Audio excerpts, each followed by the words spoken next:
Augustine College was started about 10 years ago. Well, it's 10 years this year. It's not our doing, it's something that God did to us, or at least that's the way we feel about it. It began because of several discontents. The first discontent was professorial. A whole bunch of senior professors in the University of Ottawa were brought together, I think, by grace and by providence, and we were all of us upset with the university. And out of that, I suppose that would be in the late 80s, we started meeting together to read serious literature on the nature of education. Now, the things that were driving us was, first, that our students were increasingly biblically illiterate, and secondly, that they no longer came even with the expectation that they would build an intellectual framework for their life of which they could be proud. They came to get credits, which they got by taking exams, which they couldn't pass 6 weeks after they took them. In other words, there was no integrated process going on. So that was one thing we knew about. And also we knew that standards in the university were dropping. 30 years ago, to get into an English program, you needed one classical language, one modern language, and English as a minimum. Now you only need English. Nobody can pretend that that's progress. That was one thing we knew. The other thing that we were aware of was that Bible college doesn't actually fix the problem. We didn't know why. It had helped in the past more than it does now. But of course the reason is that we live in a society in the Western world, the first one in the history of the world, which has espoused moral relativism at the elite levels. That's an incoherent idea. But once you accept it, it means that objective moral truth no longer exists. Well, if there is no objective moral truth, how do you define sin? Because sin is breaking objective moral truth. So most of the young people today don't actually think about sin in anything like the way that anybody with grey hair does. In fact, there is a sense in which our job as Christians today is more difficult even than our Lord's, because he came preaching a gospel of repentance. But repentance doesn't make any sense in a morally relativistic society. You can talk about justice, and that's a way in, because of course it falls apart and you can show them why. You can talk about meaning and you get a huge response, because again you can show them that meaning can't exist without something beyond themselves. So those sorts of things came out of the discussions that would go on Tuesday mornings. We read everything from the Greeks to Alistair McIntyre. No paper trail, no advertising. Sometimes we had 20 people to breakfast, and we had as many as, I think, 25 languages at peak one morning. But all the ancient languages were represented.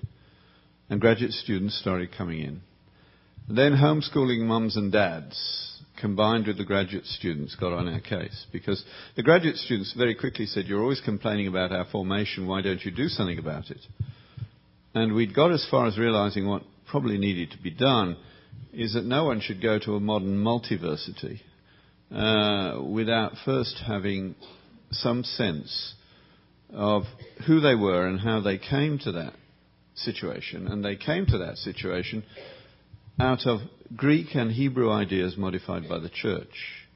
The Aztecs and the rest of the world have very little to do with who we are today. It's those three cultures that made us. And the university will not acknowledge that. But these mums and dads and graduate students realize that there's a very obvious Achilles heel to any professor. We're all addicted to the sound of our own voice. So they said, "Would you give a lecture on what real Christian education would look like as an introduction to university if you did it?" So 3 of us agreed to take part in an evening session. We thought there might be 25 people. Over 100 turned up. And at the end of the evening, they said, "Well, when are you going to start?" And we said, "Well, we're not going to start, because we can't do it in the university, and between us we don't have the skills required to run a hot dog stand, let alone a college."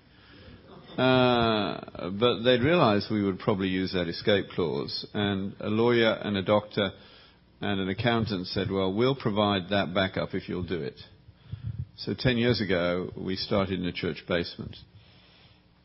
The other way I can illustrate to you what has happened in January, just over 18 months ago, David Stewart, who teaches the history of art along with Edward Tingley, said, can we all meet the profs? Because we all have day jobs. We don't get paid from the college. We get an honorarium if there's any money in the bank. He said, can we all meet on the first Sunday in the new year and talk about the college? And most of us could, and that was a nice idea. And he said, why don't we send an email around the alumni so that those who live in Ottawa could come and tell us how they're getting on? Well, we did that. And to my astonishment, we had almost half our graduates turn up. They flew in from as far away as Texas and New York, Chicago and Alberta for tea. Now, I have never been back to any institution that allegedly educated me, but they did. I was deeply moved by that. Of course, what they actually did, because each year being a small group, bond very closely. When our email went round, those that had one of their year in Ottawa, they just called them, said, can we all crash on your floor? And they had their own mini reunion, and then they came on Sunday afternoon. But nevertheless, it gives you some sense of how they feel about what we do. And certainly at graduation every year, we have to provide particularly mums with Kleenex, because they can't believe what can be done. It's not like school where you memorize and dump. There's a real sense of building something that could have eternal significance.